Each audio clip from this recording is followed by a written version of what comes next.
Emily Carter pushed open the door of a desert biker bar with blood on her lip and a baby in her belly, looked at a room full of dangerous men, and said the words that would change everything.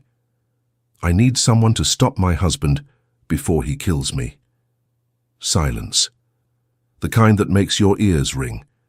20 bikers stared at her. Some had knives on their belts, others had scars that told stories she didn't want to know. And there she stood, 6 months pregnant, trembling, holding a photograph like it was a loaded gun.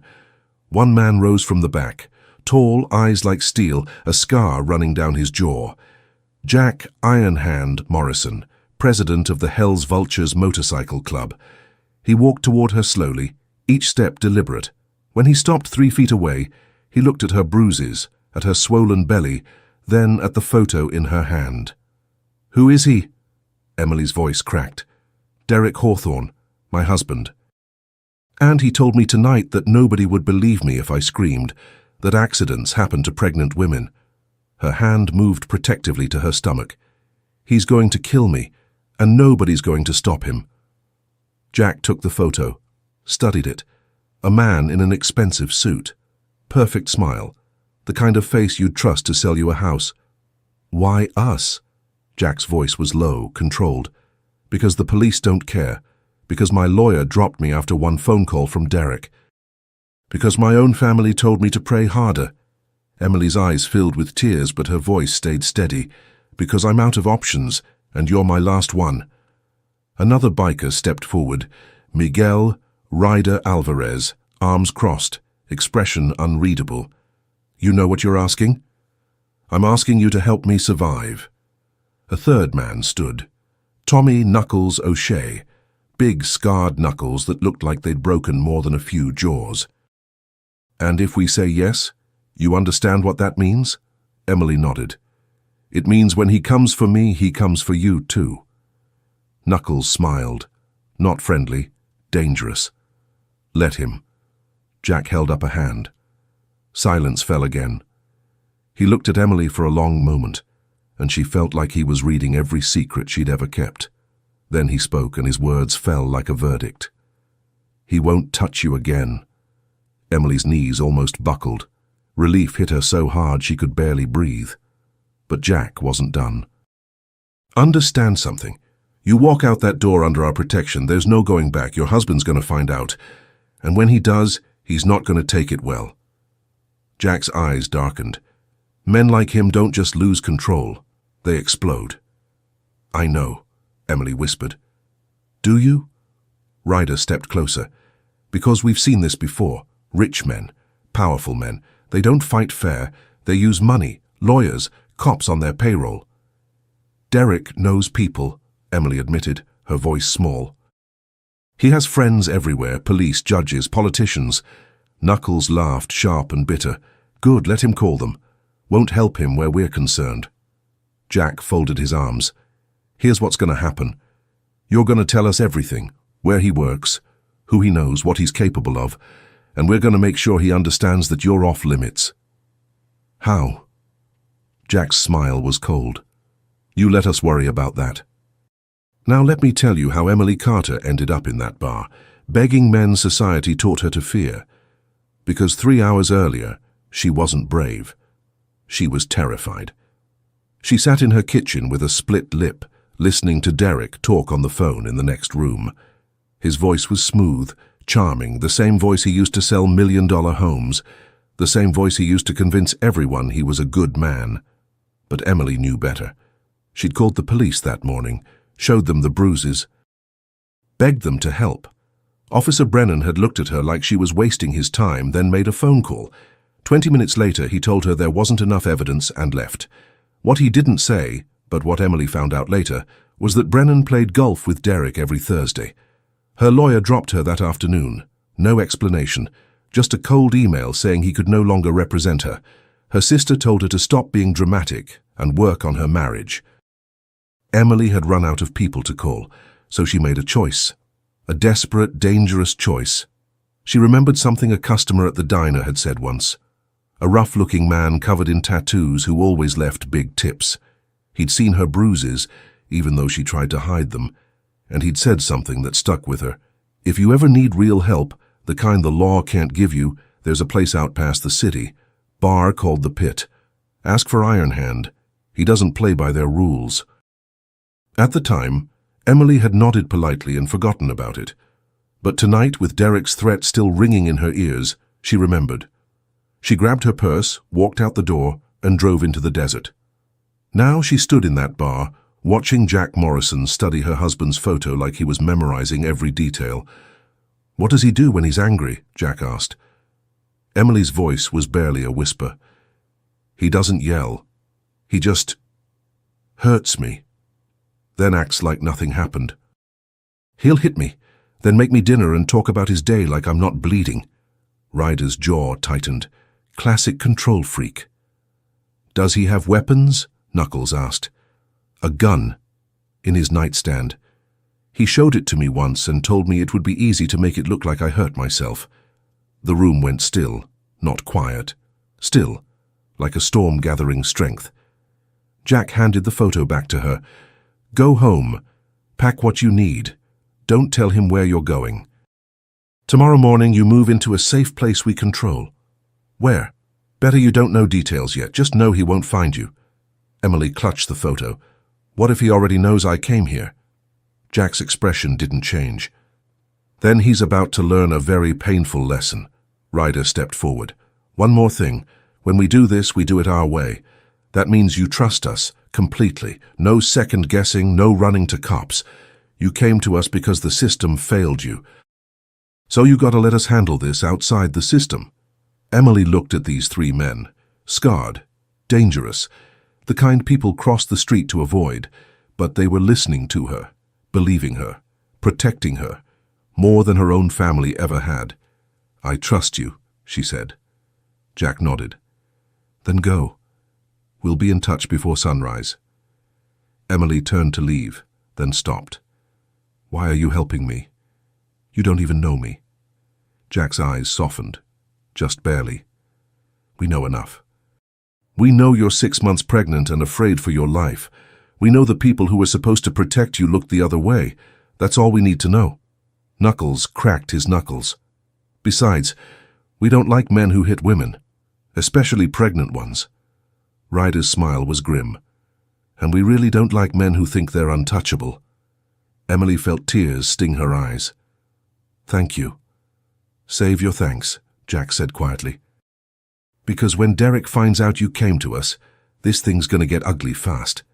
Emily nodded and walked out into the night. Behind her, Jack turned to his brothers. "Find out everything about Derek Hawthorne, where he eats, where he works, who he pays off. I want to know what kind of man we're dealing with." "Already on it," Ryder said, pulling out his phone. Knuckles grinned. "Think he'll come at us?" Jack's smile was cold as desert night. "I'm counting on it." What none of them knew was that Derek was already awake, staring at a text message from someone who'd seen Emily's car parked outside the pit. And he was furious. Because when a man like Derek Hawthorne realizes his wife just asked for help from people he can't control, that's when he stops pretending to be civilized. Let me tell you about Derek Hawthorne, not the version he shows the world, the real one. Because understanding who Emily was running from is the only way you'll understand why she was willing to bet her life on a room full of strangers. Derek wasn't always a monster. That's what makes men like him so dangerous. They don't start with their fists. They start with charm, with compliments, with promises that sound like love but twist into chains before you realize what's happening. Emily met him 4 years ago at the diner where she worked. He came in every Tuesday, ordered black coffee, left generous tips. Always polite, always smiling. He asked about her day like he genuinely cared. When he finally asked her out, she said yes because he seemed different, safe, successful. And for the first 6 months he was perfect. He bought her flowers, took her to nice restaurants, told her she deserved better than working double shifts for tips. He made her feel seen in a way nobody ever had. That's how it starts. That's how it always starts. The first time he grabbed her arm too hard, he apologized immediately, said he was stressed about work, bought her an expensive bracelet to make up for it. Emily told herself it was a one-time thing. The second time, he pushed her during an argument, then cried. Actually cried, told her he was terrified of losing her, that his father used to hit his mother, that he was so sorry, that he'd never do it again. Emily believed him because she wanted to. Because leaving would mean admitting she'd been wrong about him. By the time she realized what he really was, she was already pregnant and living in a house he owned, with a phone plan he paid for, driving a car registered in his name. Derek hadn't just trapped her, he'd made sure she had nowhere to run. Now here's what most people don't understand about men like Derek Hawthorne. They're not stupid, they're strategic. Derek wasn't just some angry husband who lost his temper. He was a predator who'd spent years building the perfect cage. He worked as a real estate broker for the wealthiest clients in Las Vegas.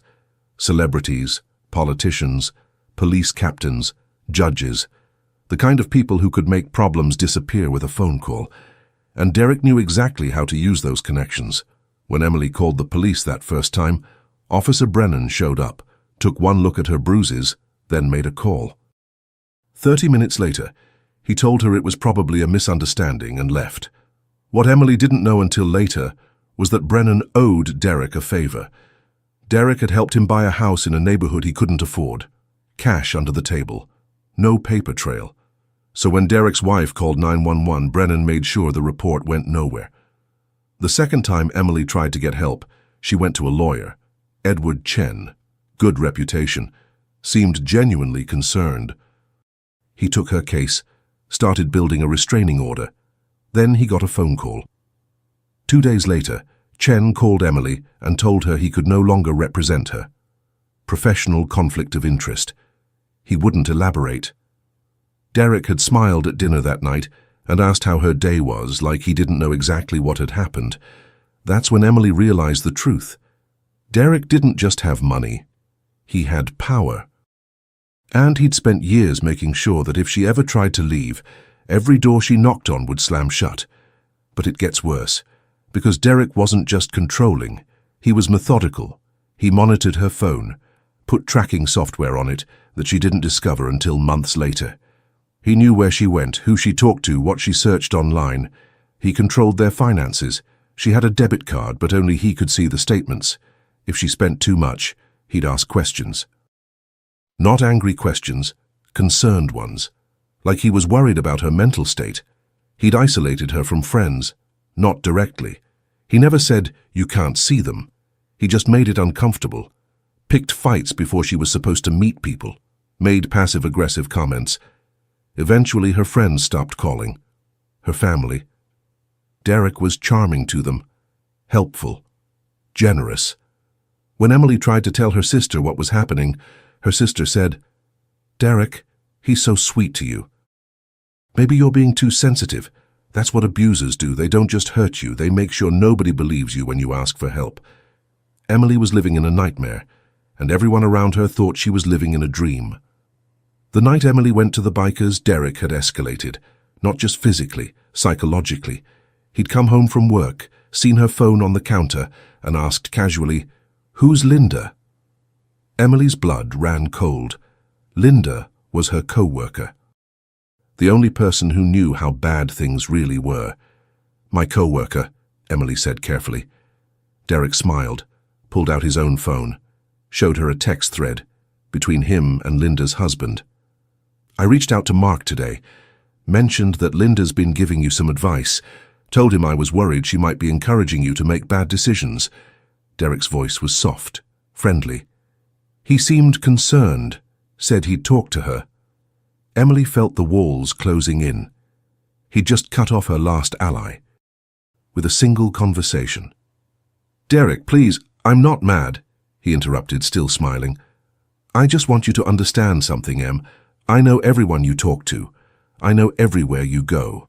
And if you try to leave me, if you try to take my child away from me, I will make sure you have nothing, no job, no friends, no family who believes you." He stepped closer, his voice dropping to a whisper. "You'll be alone. Completely alone. Is that what you want?"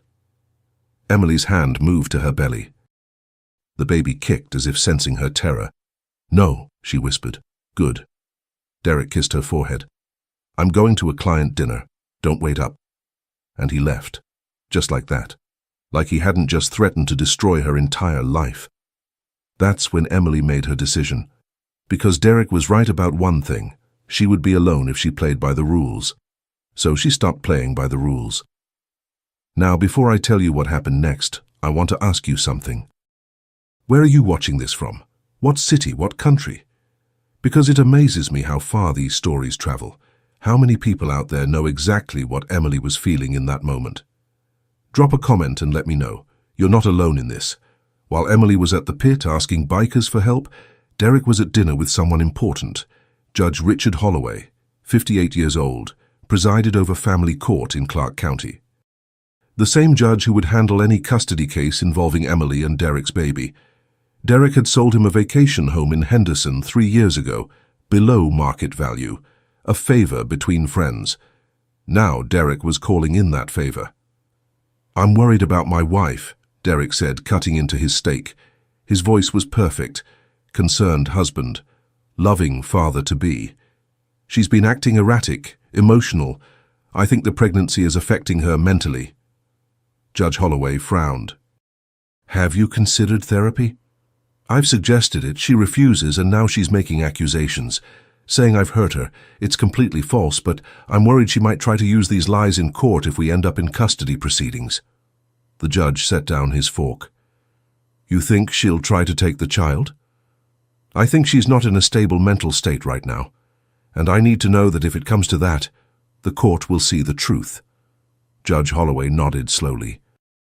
"If she files anything, I'll make sure it's handled fairly." Derek smiled. "I appreciate that, Richard, I really do. What Derek meant was, I own you, and when this goes to court, you'll make sure I win." What the judge heard was, "I'm a concerned father, protecting my family." That's how men like Derek operate. They don't threaten. They plant seeds. They remind you of favors owed. They make you complicit without you even realizing it. By the time Derek finished dinner, he'd ensured that if Emily ever tried to leave legally, she'd lose everything, including her baby. But then Derek got a text message from Marcus Webb, a private investigator Derek kept on retainer for business purposes. The message was short. "Your wife was spotted at the pit tonight. Biker bar outside city limits. Thought you should know." Derek stared at his phone. The pit. He knew that place, knew the kind of men who frequented it. Hell's vultures. Outlaws. The kind of people who didn't care about laws or money or connections. The kind of people Derek couldn't control. His jaw tightened. His hand gripped the phone so hard the screen cracked slightly. Emily had gone to them. His wife. His property. Had walked into a biker bar and asked strangers for help. She'd just made the biggest mistake of her life.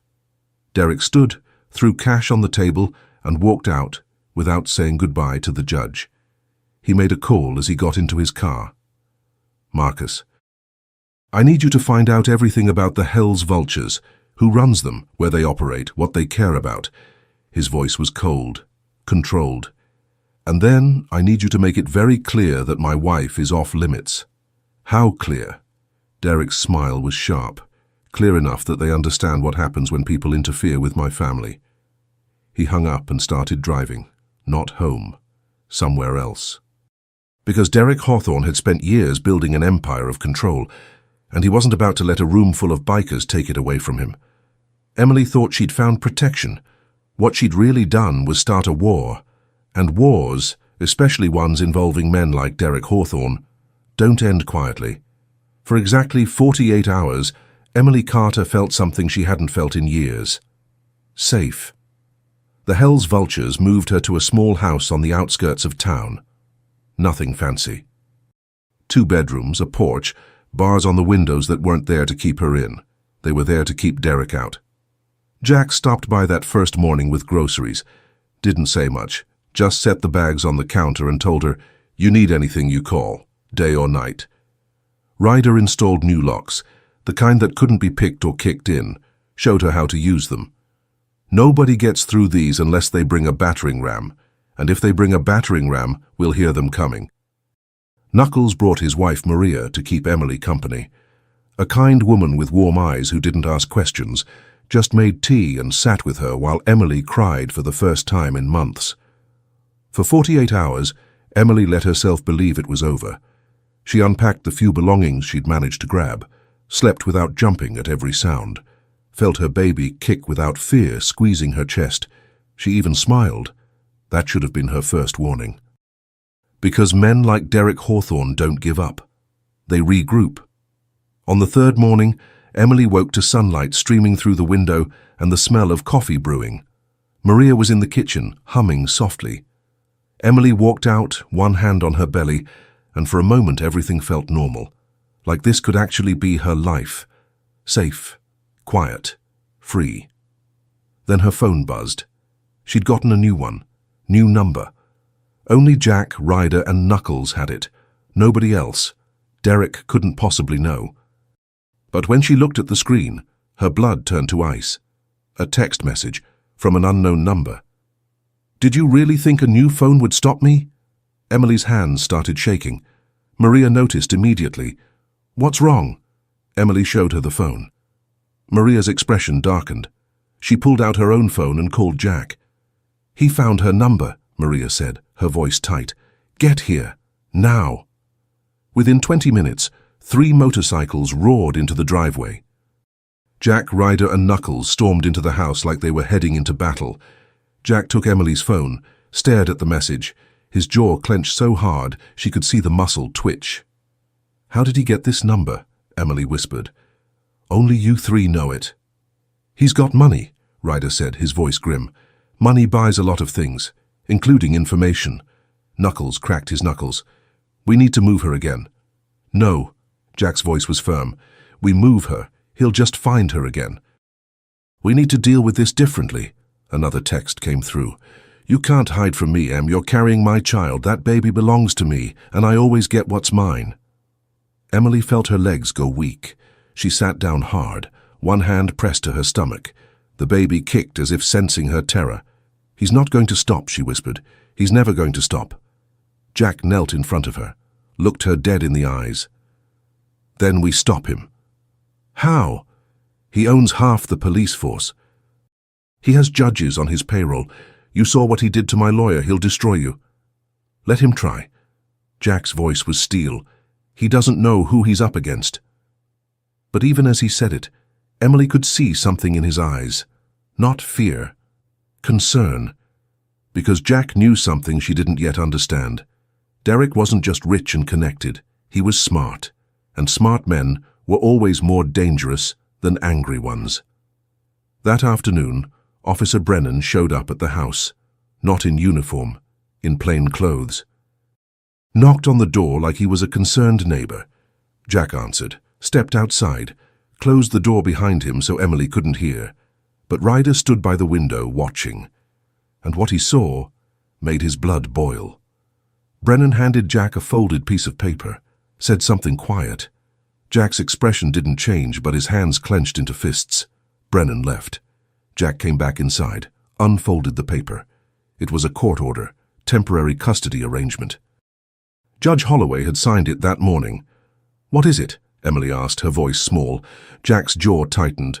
"Derek filed an emergency motion, claims you're mentally unstable, that you abandoned your home and are endangering the baby. Judge granted him temporary custody." Emily's world tilted. "What does that mean?" "It means legally.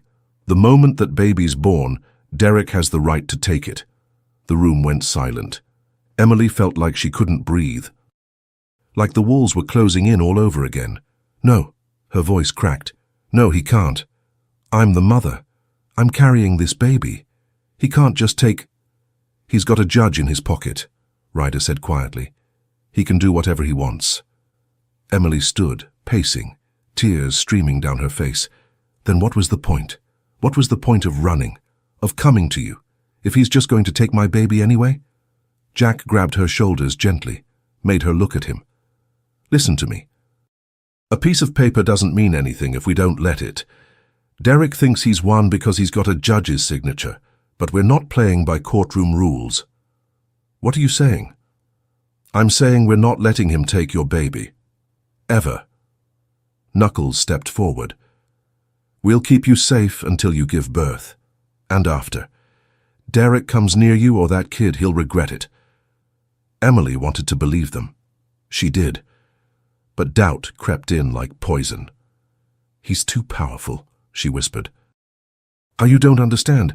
He'll use this court order, he'll send the police, Her phone buzzed again.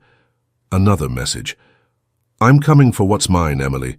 And there's nothing you or your biker friends can do to stop me. See you soon. Attached was a photo of the house she was standing in, taken from outside, 30 minutes ago. Derek knew exactly where she was, and he wanted her to know he knew. Emily's legs gave out. Jack caught her before she hit the floor. She sobbed into his chest, the weight of everything crashing down at once. He's watching us, she choked out. He's always watching. Jack's expression went dark, dangerous. He handed the phone to Ryder. Find out who took that photo. Find them now. Ryder was already moving, his fingers flying across his own phone. On it. Knuckles looked at Jack. He's escalating. I know. This isn't just about control anymore. He's making this personal. He wants a fight. Jack's smile was cold. Then we'll give him one. But Emily heard something in his voice that terrified her. Not confidence, determination, the kind that came before something violent. She looked up at him, tears blurring her vision. What are you going to do? Jack met her eyes. Whatever it takes. That night Emily couldn't sleep. She sat on the porch, wrapped in a blanket, staring at the empty street. Every shadow looked like Derek. Every sound made her jump. Maria sat with her, held her hand, said nothing. Because there was nothing to say. Inside, Jack, Ryder, and Knuckles were making plans. She could hear their voices, low and serious. Emily pressed a hand to her belly, felt her baby move. I'm sorry, she whispered. I'm so sorry I brought you into this. But the baby kicked again, strong, defiant, like it was telling her to keep fighting. Emily closed her eyes and made a promise. To her unborn child, to herself. She would survive this, no matter what it cost. Even if it meant watching the men who'd protected her go to war, because Derek Hawthorne had just made his move, and now the Hell's Vultures were about to make theirs. Emily woke to the sound of glass shattering, not in her dreams, in the house. She bolted upright, heart hammering, hand instinctively going to her belly, 7 months pregnant now. The baby kicked hard, sensing her panic. Maria was already at her door. Stay here. Lock the door behind me. What's happening? Just stay here. Maria disappeared down the hall. Emily heard voices, shouting, the unmistakable sound of a struggle. She locked the door with shaking hands and backed into the corner of the room, phone clutched against her chest. Then she heard something that made her blood freeze. Derek's voice. Where is she? He was inside the house. Emily's mind raced. How? Jack had said the locks couldn't be breached. Ryder had promised they'd hear anyone coming. Knuckles had sworn she was safe. But Derek was here. In the house. And she could hear furniture breaking, Maria screaming, and then silence. The kind of silence that meant something terrible had just happened. Emily pressed herself against the wall, one hand over her mouth to keep from crying out. The baby kicked frantically as if trying to escape what was coming. Footsteps in the hallway. Slow, deliberate. Then Derek's voice, right outside her door. Emily, sweetheart, open the door. She didn't move, didn't breathe. I know you're scared. I know those bikers filled your head with lies about me, but I'm here now. I'm here to bring you home. You and our baby. His voice was so calm, so reasonable, like he hadn't just broken into a house and hurt Maria, like he was the victim in all this.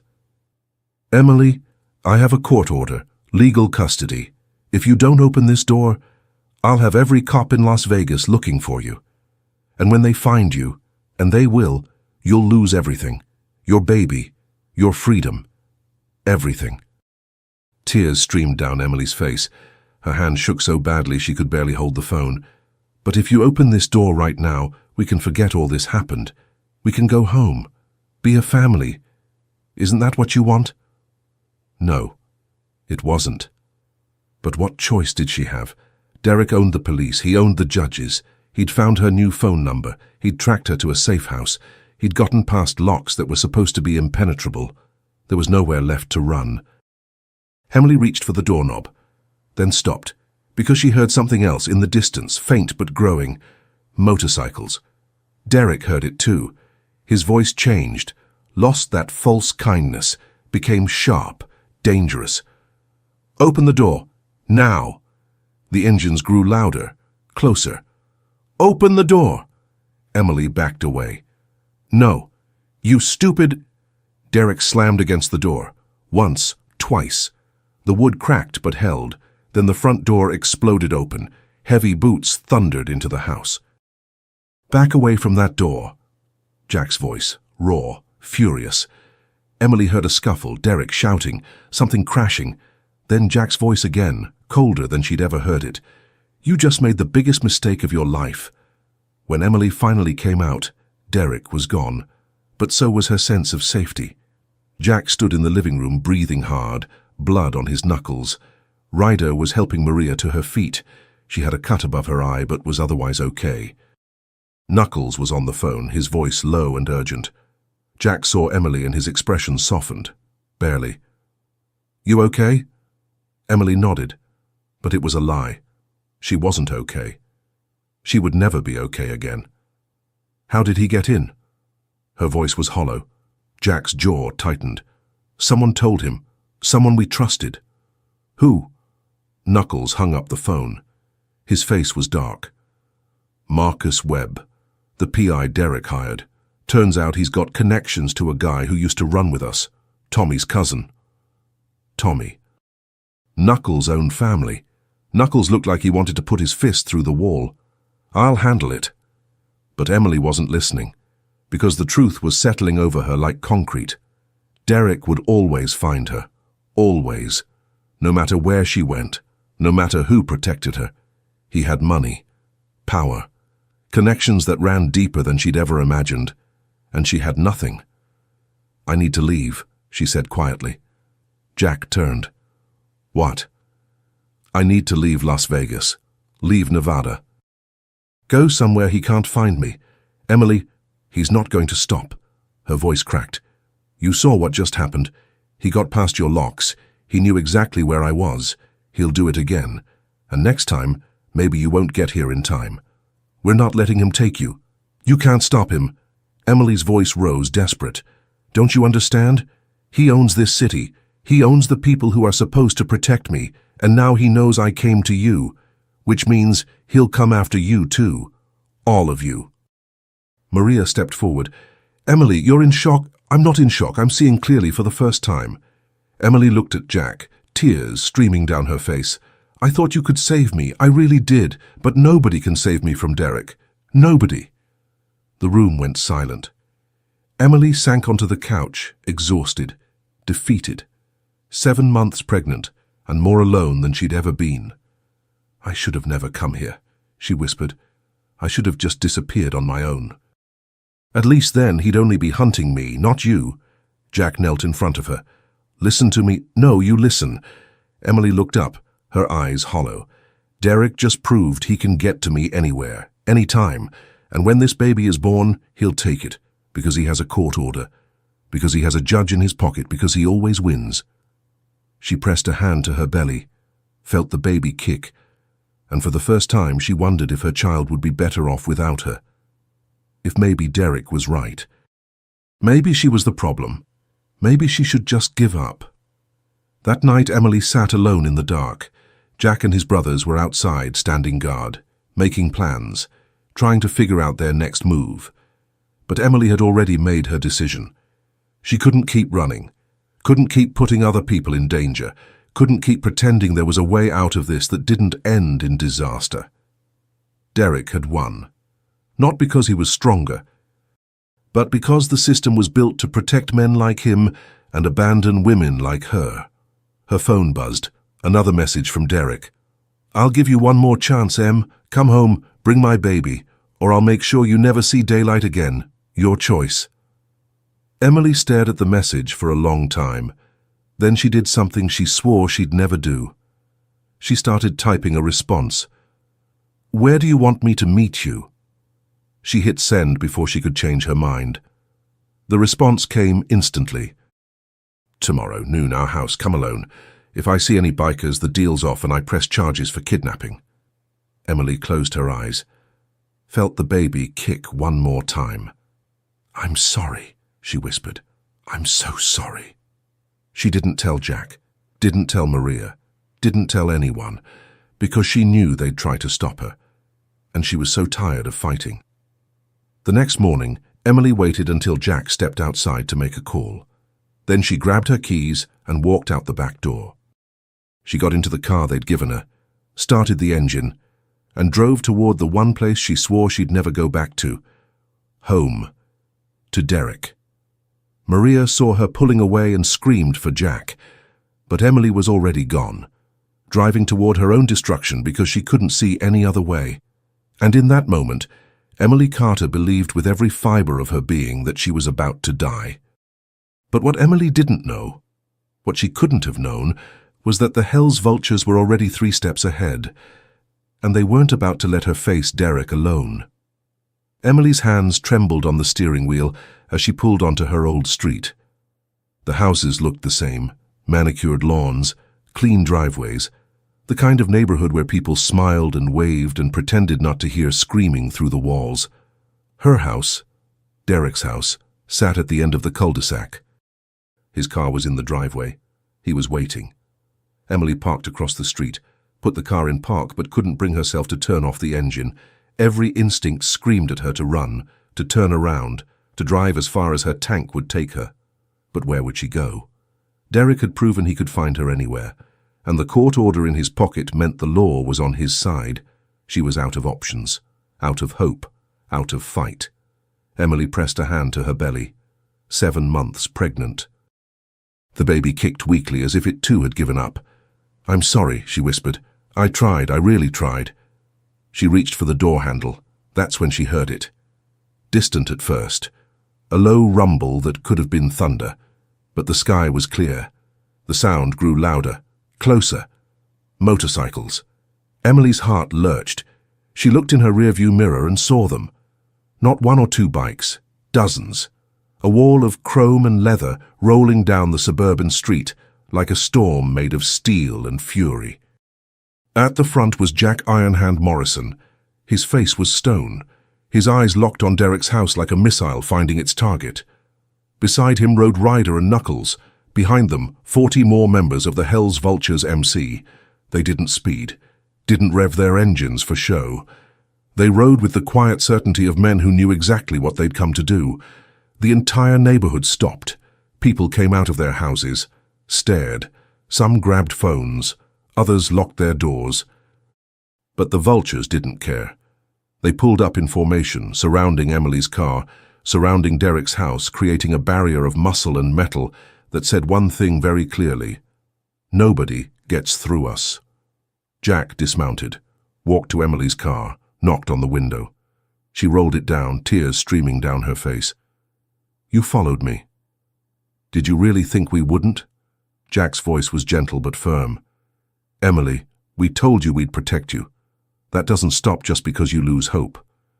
He's going to take my baby. He has the law on his side." "The law isn't here." Jack nodded toward his brothers. "We are." Ryder appeared at the passenger window. "You're not doing this alone." Knuckles stepped up beside Jack. "And Derek's about to learn what happens when he messes with family." "I'm not family," Emily whispered. Jack's eyes softened. "You asked us for help. You trusted us when nobody else would. That makes you family. And we don't abandon family." Behind them, the 40 bikers stood in silence. Arms crossed, faces hard, a wall of loyalty that Derek's money and power couldn't buy. Emily looked at them, these rough, scarred men who society told her to fear, and felt something she thought she'd lost forever. Hope, real hope. Not the fragile kind that shatters at the first sign of trouble. The kind built on iron and brotherhood, and a code that said some things were worth fighting for. "What do we do?" she asked, her voice barely above a whisper. Jack smiled, not warm, dangerous. "We remind Derek Hawthorne that he doesn't own this world. and we make sure he never touches you again." Derek heard the engines before he saw them. He was standing in his living room checking his watch. Emily was late. That annoyed him. She was always testing him, always pushing boundaries. Then the rumble started, low, growing. He walked to the window, and his blood ran cold. Motorcycles. Dozens of them, parked in formation outside his house. And in the center of it all, Emily, still in her car, surrounded, protected. Derek's jaw clenched, his hands balled into fists. They'd come for her. Actually come for her. He grabbed his phone, dialed Officer Brennan. "I need you at my house now. There's a gang outside threatening me." Brennan's voice was hesitant. "Derek, I can't just... You owe me. I've kept your secrets, paid for your house. Now get over here and do your job." Silence. Then, "I'll see what I can do." Derek hung up and looked back out the window. Jack Morrison stood at the front of the pack, staring directly at him. No fear, no hesitation, just cold, calculated purpose. For the first time in his life, Derek Hawthorne felt something he hadn't felt in years. Fear. Jack walked to the front door, knocked once. Hard. Derek opened it, forcing a smile, trying to regain control. "Can I help you?" "We're here for Emily. Emily's my wife, and she's carrying my child." "This is a domestic matter. It doesn't concern you." Jack stepped forward. Derek instinctively stepped back. "It became our concern the moment she walked into our bar with bruises you put there. I don't know what she told you, but..." "Save it." Jack's voice cut like a blade. "We're not the police. We're not a judge. We don't care about your excuses or your lawyers or your friends in high places." Derek's smile faltered. "You're trespassing. I could have you all arrested." "Go ahead. Call them." Jack gestured to the 40 bikers behind him. "But before they get here, we're going to have a conversation about what happens next. I have a court order. We don't care about your court order." Ryder stepped up beside Jack. "We care about Emily. And that baby." Derek's confidence cracked. "You can't just..." "Can't what?" Knuckles moved closer. "Can't protect a pregnant woman from an abuser.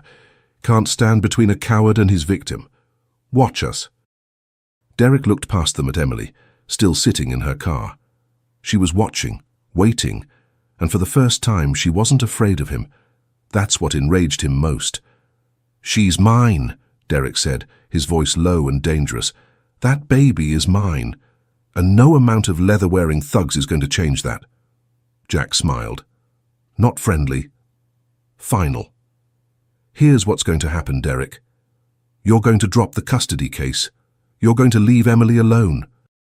You're going to disappear from her life like you never existed. And if I don't, then we make sure everyone knows what you really are. The bribes, the threats, the abuse. We've been digging, Derek. We know about Officer Brennan, about Judge Holloway, about every dirty secret you thought was buried." Derek's face went pale. Ryder pulled out a folder, thick with documents. "We've got bank records, recorded conversations, witness statements from people you thought you'd silenced." He tossed it at Derek's feet. "We give this to the right reporter. Your life is over." "You're bluffing. Try us." Derek stared at the folder, at Jack, at the wall of bikers behind him. He was trapped, and he knew it. But men like Derek don't surrender easily. "You think you've won?" His voice shook with rage. "You think showing up here with your little gang changes anything? I have connections you can't imagine. I'll bury you, all of you." Jack leaned in close. "You're welcome to try. But know this. Every move you make, we'll be watching. Every threat you send, we'll answer. Every time you even think about Emily or that baby, we'll be there." His voice dropped to a whisper. "You're not untouchable anymore, Derek. You're just a coward who hits women, and we eat cowards for breakfast." Derek's hands shook, with rage, with fear, with the realization that for the first time in his life, he'd met people he couldn't control. Jack stepped back. "You've got 24 hours to drop the custody case and leave town after that," he smiled. Well, we'll see how many friends you have when your secrets hit the news. Jack turned and walked back to Emily's car, opened the door, offered his hand. Come on. You're not staying here. Emily took his hand and stepped out. Her legs shook, but she stood tall, looked back at Derek one last time. He stood in the doorway, broken, powerless, everything he'd built crumbling around him. It's over, Emily said quietly, not to him, to herself, and for the first time she believed it. Before we see how this ends, I need to tell you something. If you believe that no one should face this kind of nightmare alone, hit that subscribe button right now, because stories like Emily's happen every day, and the only way we fight back is by standing together. Subscribe, be part of this community, because together we are stronger than any Derek Hawthorne. As Emily drove away, surrounded by the vultures, Derek stood in his doorway and made a choice. He wasn't done, not by a long shot, because men like Derek Hawthorne don't go down quietly, and the final confrontation was about to be more explosive than anyone expected. Derek Hawthorne made his move at 3 a.m, not with lawyers, not with court orders, with hired muscle and desperation. He'd spent 24 hours watching his world collapse. Judge Holloway stopped returning his calls. Officer Brennan suddenly had scheduling conflicts. His client started cancelling meetings. The folder Jack had thrown at his feet. Copies had already reached 3 journalists, 2 investigative reporters, 1 federal prosecutor. Derek's carefully constructed empire was burning, and he had nothing left to lose. So he did what cornered animals do. He attacked. Emily woke to the sound of engines, not motorcycles, SUVs, black, tinted windows. 3 of them blocking the street outside the safe house. Her heart stopped. Jack was already moving. Get to the back room, now. What's happening? Derek's making his play. Go! Ryder and Knuckles were already outside. The rest of the vultures spread into defensive positions. 40 men against whoever was in those vehicles. The SUV doors opened. 6 men stepped out. Not cops. Private security, the kind you hire when you need something done quietly and violently. The man in front was massive, ex-military build, scar across his neck. He held up a piece of paper. We have a court order for Emily Carter. Hand her over. This doesn't have to get messy. Jack stepped forward. That order's void. Judge who signed it is under investigation. Try again. The man smiled, cold, professional. I don't care about investigations. I care about my contract. Derek Hawthorne paid me to retrieve his wife. That's what I'm going to do. Over my dead body. That can be arranged. The tension was a wire pulled tight. One wrong move and everything would explode. Then headlights appeared at the end of the street. Not more SUVs, news vans. 3 of them. Ryder smiled. Right on time. Derek's hired man's expression changed. What is this? Insurance, Jack said. See, we figured Derek might try something stupid, so we made sure witnesses would be here. Reporters climbed out. Cameras started rolling. Microphones went live. Derek's man hesitated. Everything was suddenly very public, very recorded.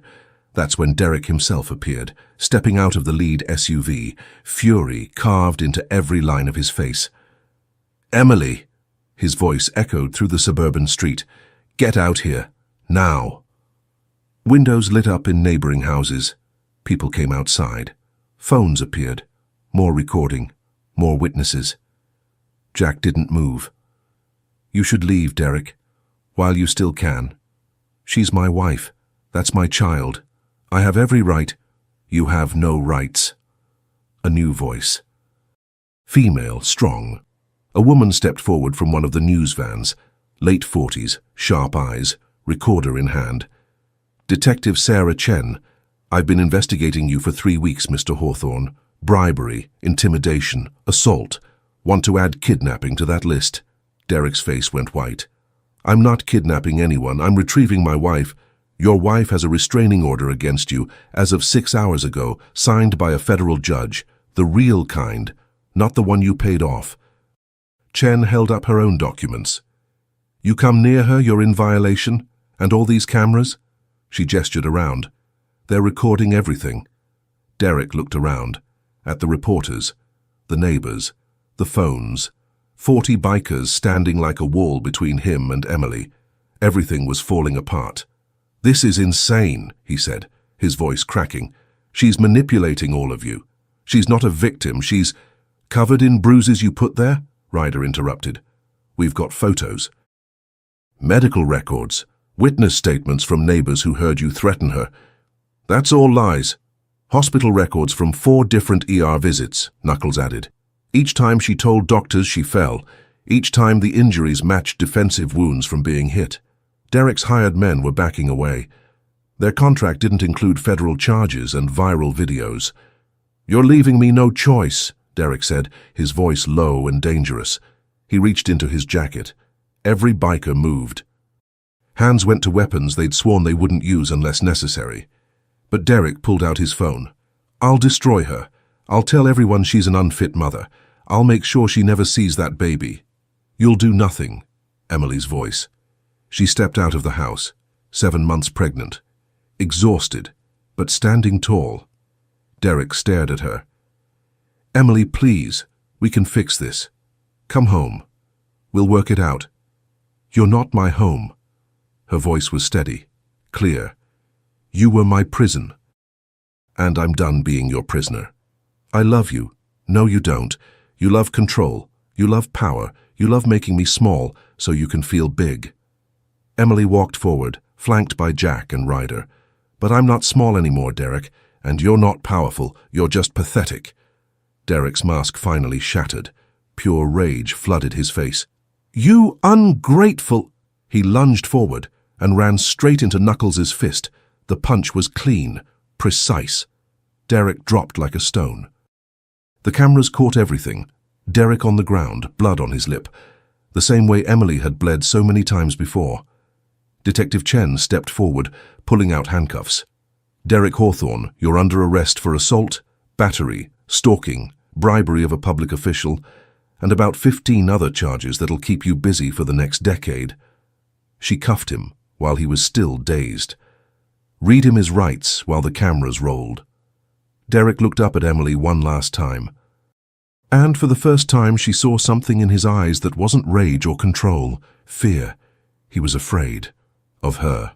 Of what she'd done. Of the fact that she'd beaten him. Emily knelt down. Got close enough that only he could hear. "You told me nobody would believe me. That nobody cared. You were wrong." She stood, turned her back on him, and walked away. The reporters swarmed. Questions flew. But Jack and the vultures formed a protective circle around Emily, guiding her back into the house. Behind them, police arrived, took Derek into custody. The hired men scattered, and Derek Hawthorne, the man who'd controlled every aspect of Emily's life for years, was led away in handcuffs while the world watched. Inside the safe house, Emily collapsed onto the couch, not from exhaustion, from release. Maria wrapped a blanket around her shoulders. "It's over." Emily nodded, tears streaming down her face. Not sad tears, something else, something lighter. Relief, pure, overwhelming relief. Jack sat across from her. "Federal prosecutor wants to talk to you tomorrow. Build the case, make sure he stays locked up." "Will it stick? With everything we've got? He'll be lucky if he sees daylight before your kid graduates college." Emily laughed. Actually laughed. The sound felt foreign in her throat. Ryder appeared with tea. Knuckles brought food. The vultures, these dangerous, scarred men, moved around her like a protective family. And Emily realized something. She'd found more than protection. She'd found belonging. "Thank you," she whispered. "All of you, I don't know how to—" "You don't have to," Jack said simply. "That's what family does." Emily pressed a hand to her belly. The baby kicked, strong, healthy, free. "What happens now?" she asked. Jack smiled. "Now, you live, really live, raise your kid, be happy, and know that if anyone ever tries to hurt you again, they'll have to go through all of us." Emily looked around at these men. This brotherhood, this family she never knew she needed. And she smiled, a real smile, for the first time in years, because justice doesn't always come from courtrooms. Sometimes it comes roaring on two wheels, carried by people who refuse to look away when someone needs help. 3 months later, Emily Carter sat on a porch she never thought she'd have, holding a daughter she almost didn't get to meet. Baby Grace, 7 pounds, 4 ounces. Born on a Tuesday morning with Jack, Maria, and half the Hell's Vultures waiting outside the delivery room, like anxious uncles. Derek wasn't there.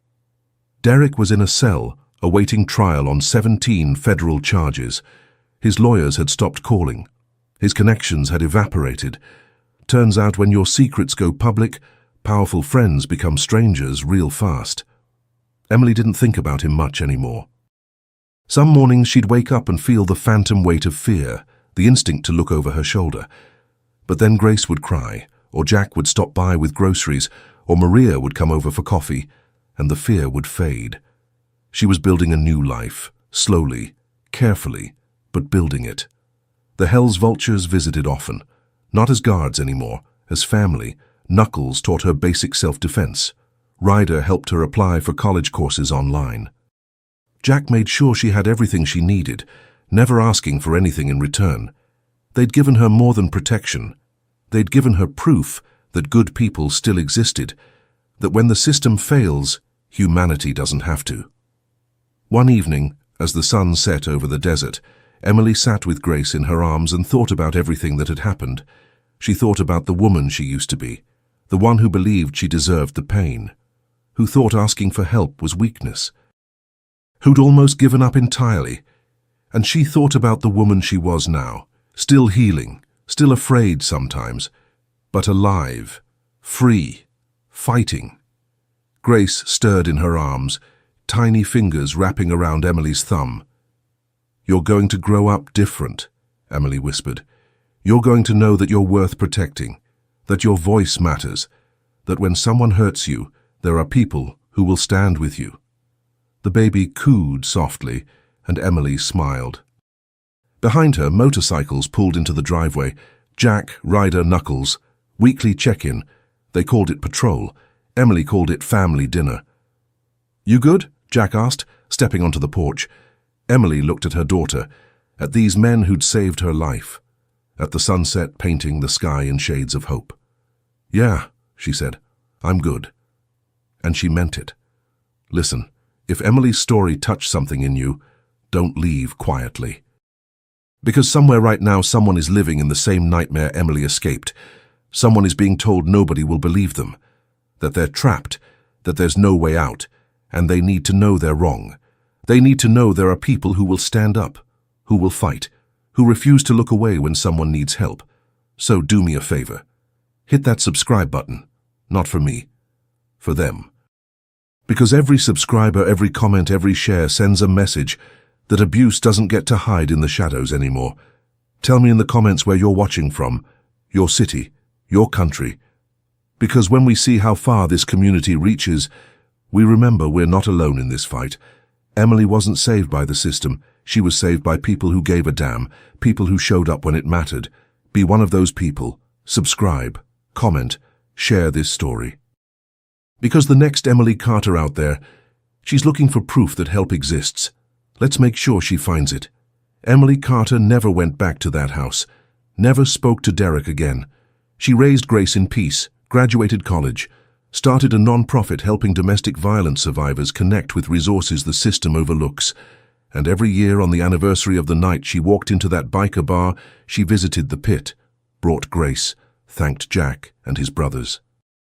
Not for saving her life, for teaching her it was worth saving. Because sometimes the most dangerous thing you can do is ask for help, and sometimes it's the only thing that will save you. If you or someone you know is experiencing domestic violence, please reach out. There are people who will help. You are not alone.